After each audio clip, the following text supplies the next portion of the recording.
ఇక సిసిఎస్ లో నమోదు చేసిన కేసును కొట్టేయాలంటూ హైకోర్టు మెట్లెక్కింది అశురెడ్డి. తన పైన నమోదైన కేసును కొట్టేయాలని హైకోర్టులో పిటిషన్ వేసింది. తన వెర్షన్ తీసుకోకుండానే పోలీసులు కేసు నమోదు చేశారని పిటిషన్ లో పేర్కొంది అశురెడ్డి. ఈ రోజు మధ్యాహ్నం అశురెడ్డి పిటిషన్ పై విచారణ జరిగే అవకాశం ఉంది. ఇక మరోవైపు దీనిపై నిజాలు నిగ్గు తేల్చే పనిలో ఉన్నారు సిసిఎస్ పోలీసులు. ఇవాళ అశురెడ్డి కుటుంబానికి పోలీసులు నోటీసులు ఇచ్చే అవకాశం ఉంది.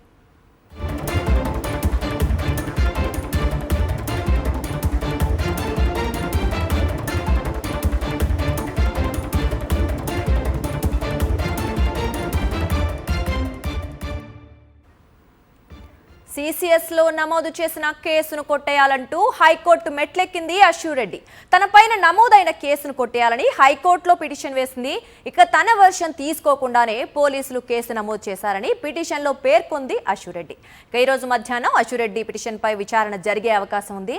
మరోవైపు దీనిపై నిజాలు నిగ్గు తేల్చే పనిలో ఉన్నారు సిసిఎస్ పోలీసులు. ఇవాళ అశురెడ్డి కుటుంబానికి కూడా పోలీసులు నోటీస్ ఇచ్చే అవకాశం ఉంది.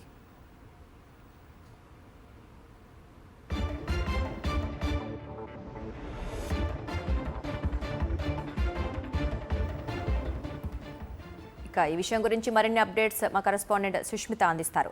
సుష్మిత, చెప్పండి, అశురెడ్డి రివర్స్ లో పిటిషన్ వేసినట్లుగా చూస్తున్నామంటే తన వైపు వర్షన్ కూడా వినాలని తను అంటోంది. మరి విచారణ నేపథ్యంలో ఏవి చెప్పే అవకాశం ఉందంటారు కోర్టు? దుర్గా, అశురెడ్డికి సంబంధించి ఫ్యామిలీ అంతటిపై కూడా ఎన్ఆర్ఐ బాధితుడు ధర్మేంద్ర అనే వ్యక్తి కూడా కేసు నమోదు చేయడం, ఆ కేసుకు సంబంధించి కూడా సిసిఎస్ పోలీసులు వారి ఫ్యామిలీ అంతటిపై కూడా నాన్ బెయిలబుల్ కేసులు నమోదు చేశారు. అయితే దీనికి సంబంధించి కూడా వాళ్ళంతా కూడా ఎవరైతే బాధితులు ఉన్నారో ఆ బాధితులకు సంబంధించి కూడా పూర్తిగా ఫిర్యాదులు పేర్కొన్నారు. మొదటి నుంచి ఏం జరిగిందంటూ కూడా. అయితే దీంట్లో ఈ జరిగిన అనంతరం కూడా ఇప్పటివరకు పోలీసులు ఎటువంటి వారిని విచారణకు పిలవడం జరగలేదు, దానికి సంబంధించి వారితో మాట్లాడడం జరగలేదు. దీంతో పూర్తిగా కూడా దానికి సంబంధించి పోలీసులు కూడా చెక్ చేసిన పరిస్థితి అయితే కనిపిస్తుంది. వారి ఆధారాలు ఇచ్చిన ఆధారాల ప్రకారం అయితే సిసిఎస్ పోలీసులు నిజాలంతా కూడా నిగ్గుదేల్చే పనిలో ఉన్నారు. ఎందుకంటే నిన్న కూడా ఒక ఆడియో వచ్చింది.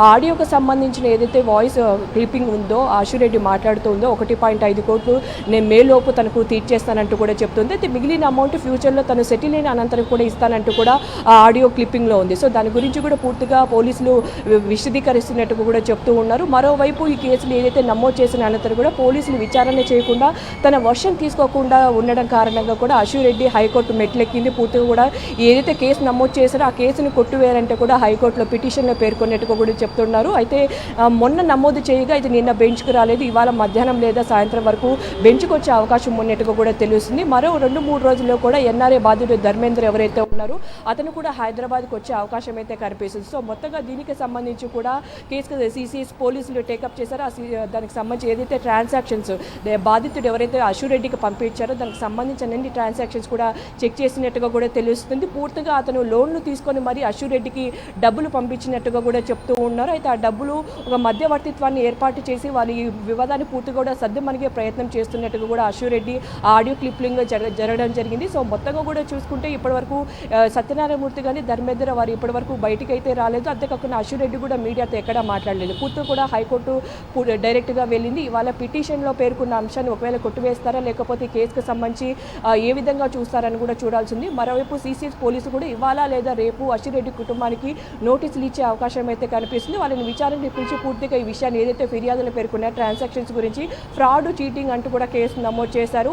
పూర్తిగా నిజంగా వాళ్ళు డబ్బులు తీసుకున్నారు, ఆ డబ్బుల మేరకు వాళ్ళు ఏమేమి కొనుగోలు చేశారు ఏంటి అని కూడా సిసిఎస్ పోలీసులు వారిని విచారణ చేసే అవకాశం అయితే కనిపిస్తుంది. మరోవైపు ఆడియో క్లిప్లింగ్ ఇప్పటివరకు కూడా చూసుకుంటే ఏదైతే ధర్మేంద్ర ఇచ్చిన ఫిర్యాదు మేరకు అశురెడ్డి పైన కేసు నమోదు చేశారు. ఒకవేళ అశురెడ్డి ధర్మేంద్రతో చెప్పడం వరకు చూసుకుంటే ఈ అమౌంట్ సెట్ చేశాను కాదు కూడదంటే రిటర్న్లో ధర్మేంద్ర పైన అశురెడ్డి కేసు నమోదు చేస్తానంటూ కూడా ఆడియో క్లిప్లింగ్ కనిపిస్తుంది. మరి ఈ కేసు ఏ విధంగా ముందుకు వెళ్తుంది ఏంటి అని చూడాల్సి ఉంది. ఒకవేళ హైకోర్టు పిటిషన్ ఇవాళ బెంచ్కు వస్తే ఈ కేసు పూర్తిగా పురోగతి మారే అవకాశం అయితే కనిపిస్తుంది. దుర్గా.